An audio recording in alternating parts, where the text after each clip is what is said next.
My name is Michael Harvey. I'm a storyteller. I've been a storyteller for 25 years. Halfway through my storytelling journey, I started telling stories in organizations. And I found that although it wasn't a necessarily straightforward transition, it's a transition that actually works and that storytelling can live very happily and effectively inside an entrepreneurial or business environment, whether it's an organization or whether it's a sole trader. So just to kind of cut everything down to the absolute basics, what do you need when you turn up to tell a story? Well, you need you. You need to be present. You need to be authentically yourself. You need to have a commitment to the change that you are asking people to make. You need to believe in that yourself or it won't work. And conviction.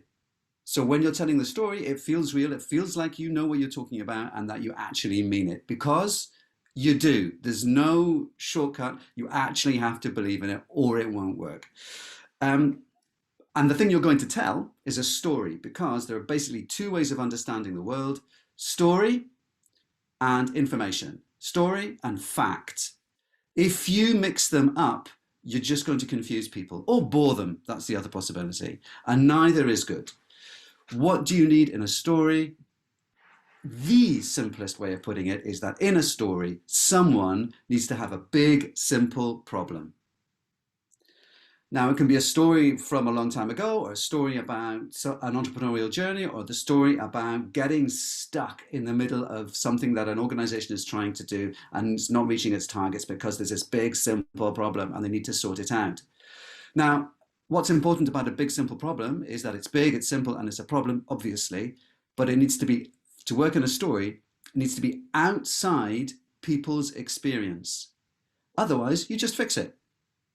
So this problem needs to be recognizable enough for you to go, oh my God, we need to do something, but also outside of your experience enough to go, but what do we do?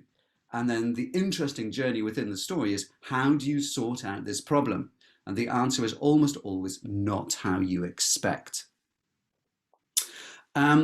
So when you come to present, the biggest, most important resource you have is you.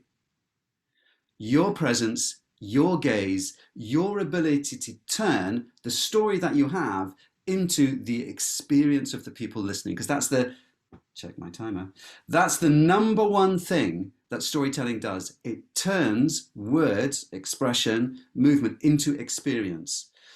I became a storyteller one day over 25 years ago. I went to the Beyond the Border Storytelling Festival, the first one ever down in St. Donat's. And at the end of the festival, there was a finale. I walked in, there were these benches, we sat down, a low stage. The final storyteller was introduced, and this very French man came to the front of the stage. We were all a bit tired. It was the end of the festival. And he said, I'm going to tell you a long story. It's about 45 minutes long. If that is too long for you, maybe you go away. The rest of us, we stay here, we listen. Do you know what happened? Nobody moved. Complete buy-in because he was so rude and direct. We thought, this guy's got something to say. He didn't do it in the normal, hi, please like me way. He just says, I've got this really amazing thing. Do you want it? And we did. Now, what I'm wondering in the last, well, I've got 50 seconds left, but that was the smallest story I could possibly tell in the 5 minutes I've just been given. But you know what color the tent was. You know whether it was stripy. You know what colors the stripes were. When you went inside, you probably felt the change in atmosphere from outside to inside. You also know what time of day it was, whether it was morning, afternoon, or evening. You also know what the weather was like. You might even be with someone.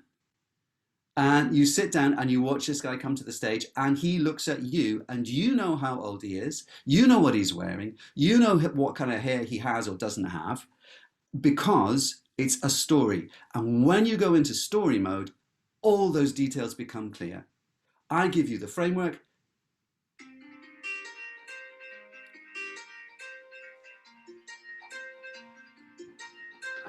There we are, time's up, very sorry. That is brilliant. And do you know what? As we were going into that, I felt the change in temperature in the tent.